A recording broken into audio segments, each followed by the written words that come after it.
Reverendíssimo Padre Ricardo, pároco dessa igreja, queridos irmãos e irmãs, é uma alegria muito grande poder estar aqui com vocês nessa noite, na abertura do Tríduo de São Paulo Apóstolo. De fato, a sua conversão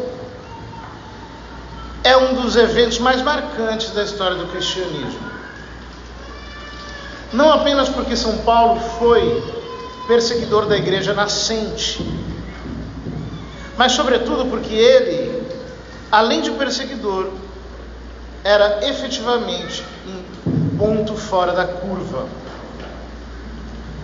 São Paulo era um homem inteligente, havia estudado aos pés de Gamaliel, um dos mais famosos rabinos do seu tempo, cujo ensino ficou registrado nas páginas do Talmud, que os judeus veneram até os dias de hoje.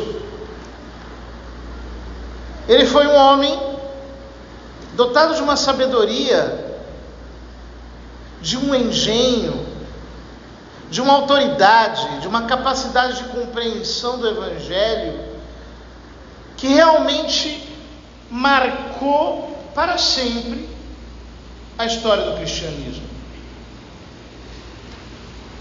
Porém, essa história maravilhosa e acidentada da vida de São Paulo é a típica subida do Evangelho. Como diz Jesus, quem se eleva será humilhado, e quem se humilha será elevado. Ou seja, no Evangelho se sobe descendo e se desce subindo. Ele fez a exata experiência de Jesus no capítulo 12 do Evangelho de São João. Conta-nos o evangelista que alguns gregos se aproximaram de Jesus, pediram a Filipe que queriam ver Jesus. Filipe vai a André, Filipe e André vão e dizem a Jesus que os gregos queriam vê-lo. Exatamente nesse momento, Jesus diz: chegou a hora em que o Filho do Homem será glorificado. Asseguro-vos que se o grão caído na terra não morrer, ficará só. Se morrer, dará muito fruto. Aquele que se agarrar à vida, a perderá. Aquele que desprezar a vida neste mundo, a conservará para uma vida eterna. É muito curioso que Jesus responda com essas palavras aos anseios de gregos que querem vê-lo. Por quê? Porque, de certo, o fato de que alguns gregos o quisessem ver, quisessem apreciar a sua doutrina, quisessem conhecê-lo, contrastava radicalmente com aquela multidão inculta que o circundava. Multidão que não compreendia bem as suas palavras. Multidão que não era apenas ignara, mas era má. Multidão que depois o crucificaria dentro de alguns dias. Aqueles gregos, com a sua filosofia, com tudo aquilo que eles aprenderam na sua tradição, com todas as suas escolas de conhecimento, talvez pudessem aprender muito mais e por isso talvez pudessem ensinar muito mais. Mas Jesus diz: não. Chegou a hora em que o Filho do Homem será glorificado. Se o grão de trigo que cai na terra não morre, não produz fruto. Tempos depois, São Paulo vai pregar em Atenas. Dessa vez não é mais um grupo de gregos que querem ver Jesus. É Jesus, através do seu apóstolo, que vai até os gregos. E ali, nos diz a Escritura, no capítulo 17 de Atos, que São Paulo fez uma homenagem, uma ode ao Deus desconhecido, no Panteão de Atenas. Fez um discurso articulado, fez um discurso cheio de oratória, com começo, meio e fim, preparou um grande elogio. Mas o texto nos diz que Deus, não levando em conta a época da ignorância, exorta agora todos os homens, em todos os lugares, que se arrependam, pois marcou uma data para julgar com justiça o mundo por meio de um homem designado. Deu-lhe crédito diante de todos, ressuscitando-o da morte. Ao ouvir falar de ressurreição dos mortos, uns caçoavam, outros diziam: nós te ouviremos sobre esse assunto em outra ocasião. E assim Paulo abandonou a assembleia. Alguns se juntaram a ele e abraçaram a fé, entre eles Dionísio, o Areopagita, uma mulher chamada Dâmaris e alguns outros. Ou seja, naquele momento São Paulo entendeu: o que salva o mundo não é a retórica. O que salva o mundo não são os nossos argumentos, não é um discurso articulado, não é a eloquência humana, por mais formas que ela possa assumir. O que salva o mundo é o grão caído na terra. O que salva o mundo é o fato de que Deus se fez homem para morrer. E exatamente por causa dessa sua experiência, anos depois ele escreve aos Coríntios: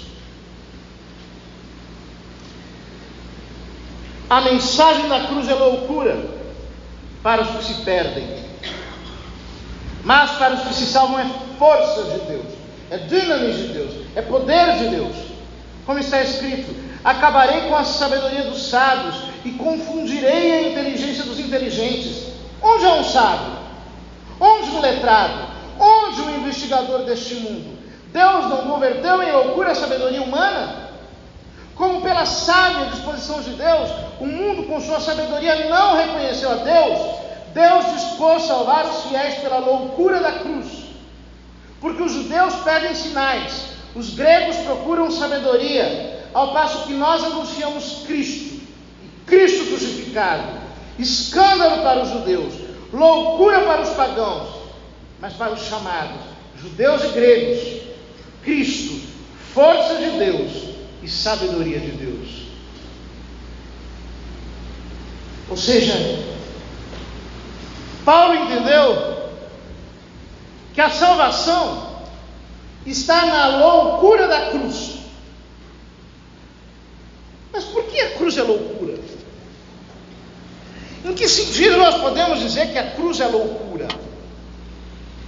A cruz é loucura porque nós cristãos cremos que a solução do mundo não está na Organização das Nações Unidas, não está nos acordos de paz dos países, não está na geopolítica, não está nas ideologias, não está em nenhum tipo de propaganda humana. A salvação do mundo está num judeu sangrando, pendurado numa árvore. Esta é a loucura da cruz.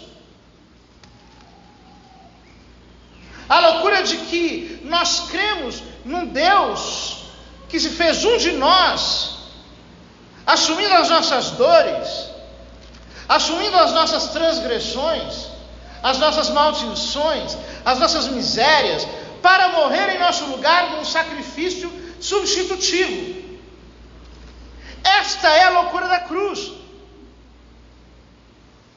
Ou seja, aqui, O que me salva não é o que eu faço, é o que Jesus fez.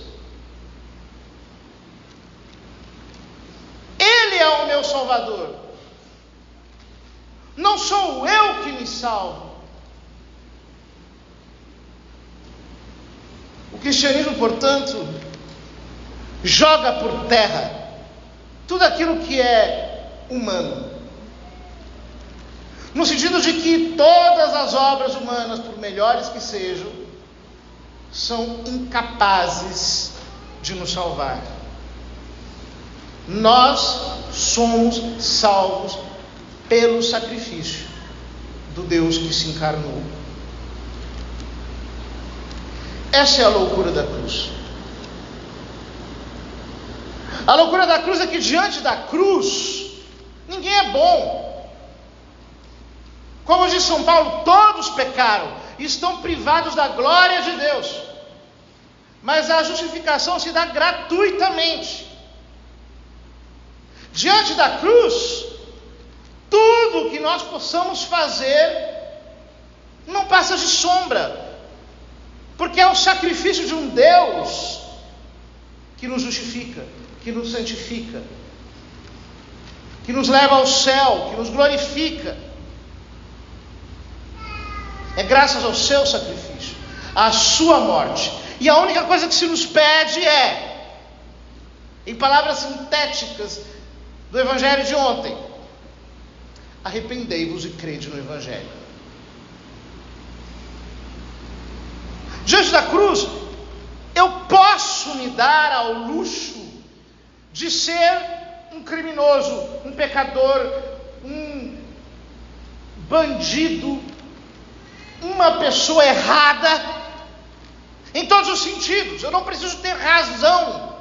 Diante da cruz, não apenas eu não preciso ser melhor do que ninguém, mas eu me reconheço como pior do que todos. Porque diante da cruz, eu sou justificado pelo meu próprio Deus. É Ele que me salva, é Ele que me resgata. O meu arrependimento é apenas o reconhecimento de um fato. A distância entre mim e Deus é uma distância infinita, é uma distância chamada pecado, que eu não posso expiar por mim mesmo, do qual eu não posso me resgatar. É Ele mesmo que, assumindo o meu pecado, castigou em si para me dar redenção, para me dar salvação, desde que eu me arrependa e coloque a minha fé nele. Quando eu coloco a minha fé em Cristo crucificado, Cristo crucificado coloca em mim a sua graça. E é por isso que Paulo diz aqui com palavras tão veementes: nós vos anunciamos Cristo, e Cristo crucificado. Escândalo para os judeus, insensatez para os pagãos, mas para aqueles que se salvam, aqueles que são chamados à salvação, sabedoria de Deus.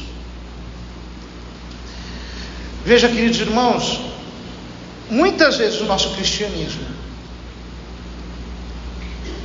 é a coisa mais pagã do mundo.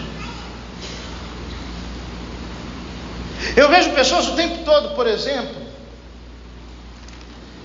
que se comportam como se elas fossem as melhores pessoas do mundo. E parece que Jesus vem apenas para melhorar um pouco. Como se o que Jesus faz em nós fosse apenas um açúcar de confeiteiro lançado sobre a nossa própria excelência. Quantas pessoas como Paulo caíram no meio do caminho de Damasco? Quantas pessoas desceram da sua posição de autossuficiência e reconheceram efetivamente: eu não sou nada, eu sou um pecador, tem piedade de mim, como aquele publicano de que Jesus fala no Evangelho de São Lucas, que diante do altar não conseguia nem levantar a cabeça. Por quê? Eu sei que sem Jesus eu posso ser o melhor homem do mundo, eu vou para o inferno. Jesus não veio para melhorar a minha vida. Jesus veio para me salvar. Jesus não é apenas um tempero que eu coloco na minha comida. Jesus é o pão da vida. É o pão supersubstancial. Ele é tudo. Sem Ele eu não sou nada. Sem Cristo eu não posso nada. No que tange a salvação. Quantos de nós ainda temos um cristianismo autocentrado no próprio ego, em que parece que tudo é sobre mim, sobre se eu faço ou não faço, sobre se eu acerto ou não acerto, sobre se eu estou fazendo as coisas de um modo ou de outro. Acerca disso, São Paulo, irado, disse aos Gálatas: Gálatas insensatos, quem vos desviou da cruz de Cristo? Quem vos seduziu? Eu não vos apresentei como que ao vivo Jesus crucificado. O que Paulo está dizendo é: eu mostrei para vós, Gálatas, que não é sobre vós. Não é sobre os vossos sábados, não é sobre as vossas circuncisões, sobre as vossas abstinências, não é sobre as vossas cerimônias de purificação, que agora furtivamente alguns irmãos querem introduzir no meio de vós, com o seu judaísmo. Não é sobre vós, é sobre Cristo crucificado. É Ele que opera em nós o querer e o agir. É claro, a igreja diz que nós cooperamos com a graça, nós nos dispomos para a graça, porém, é por graça que sois salvos. Isso não vem de vós, é dom de Deus, diz São Paulo aos Efésios. Esta é a loucura da cruz. A loucura de quem necessita desesperadoramente de Jesus. De quem todos os dias é capaz de manifestar a Ele a sua própria vulnerabilidade, a sua própria efemeridade. Todos os dias confessa a sua radical dependência dEle. Eu preciso dEle, tanto quanto no primeiro instante da minha conversão. Eu necessito do sacrifício dEle todos os dias da minha vida. Não é nada que vem de mim, é tudo que vem dEle. E tudo que eu faço, se não o fizer incorporado nele, como diz ele próprio no capítulo 15 de São João, é como um ramo seco que será queimado. Sem mim nada podeis fazer. Eu necessito de Jesus. Quando eu entendo que eu necessito de Jesus, é aí que eu tenho uma vida intensamente sacramental, porque eu preciso dele. Radicalmente eu necessito dele. Quando eu entendo que eu preciso de Jesus, jamais eu passarei um dia apenas com momentos distraídos de oração. Não, eu preciso dele, eu tenho que ser alimentado pela graça dele. Eu tenho que comer fé todo dia na oração. Eu preciso me alimentar espiritualmente da graça que vem do céu, através dele. Eu preciso me unir a ele. Eu preciso viver uma vida de união com ele. Porque é ele que é o meu Salvador. É ele que me salva. Sem ele eu não sou nada. Eu não tenho nada. E para mim ele é suficiente. Eu desprezo todas as filosofias mundanas, todas as autoajudas, todas as invenções dos homens para acariciar o ego carente das pessoas. Eu jogo tudo isso no lixo. Por quê? É sobre Ele. É sobre Ele. A minha fé está nele, eu bebo dele, eu necessito dele. Como é a sua dependência de Jesus Cristo? Ele é a alma da tua alma, a vida da tua vida. Você está unido a Ele de tal modo que nada te separa dele. Se isso for assim, isso se manifestará através dos frutos das virtudes. Elas vão brotar em você com tamanha espontaneidade que te parecerá natural. Quem vive em Cristo, nova criatura é. As coisas velhas já passaram, tudo agora é novo. Eu preciso. Eu necessito da força do Evangelho. Algumas pessoas não conseguem se converter, são apenas pagãos recobertos com um verniz de cristianismo. E hoje em dia, nós temos à disposição de tantas pessoas cristianismos customizados, desde aqueles que querem se envolver com algum engajamento social, até aqueles que querem ter uma espécie de resposta terapêutica nos sentimentos, nas motivações. E as pessoas não se convertem. Continuam com os mesmos sentimentos de ódio, de revanche, de vingança, as mesmas mesquinharias, as mesmas suscetibilidades, são infantis, se magoam, se ofendem, pegam brigas de morte, não se convertem, praticam a religião sem se converter verdadeiramente. Por quê? Porque ainda não caíram em si para o fato de que é o que Jesus fez. Eu preciso dele. É o que ele fez. É o que ele faz. Isso pode parecer loucura, mas é isto que é o Evangelho. O poder de Deus está aí. Quando São Paulo diz que aqui está o poder de Deus, o que ele está dizendo é que quando eu creio nisso, a dinamis de Deus, a força de Deus, a virtude de Deus, o poder de Deus começa a fluir em mim.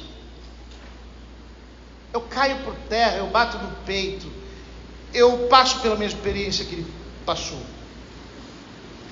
A minha vida é mudada radicalmente. Todos nós precisamos nos converter. Que a festa da conversão de São Paulo derrube você das suas posições de segurança. E que Deus te conceda a graça de uma conversão genuína. Que o Evangelho entre em você verdadeiramente. Que a força da cruz de Cristo penetre o teu espírito de verdade. Porque quando você crer com toda a força no fato de que é Ele que te salva pela sua morte, o poder da sua morte vai explodir dentro de você pela força da sua ressurreição. Que o Senhor nos conduza a todos, queridos irmãos, aquilo que o Evangelho chama de conversão. É tudo o que nós mais precisamos. Precisamos de Jesus. Precisamos radicalmente dele. Que a força do arrependimento, que o poder da graça possa mover os nossos corações, a fim de que sejamos o povo santo congregado no seu corpo, ungido com a força do seu Espírito, para praticar as obras de santidade que ele mesmo praticou. Amém.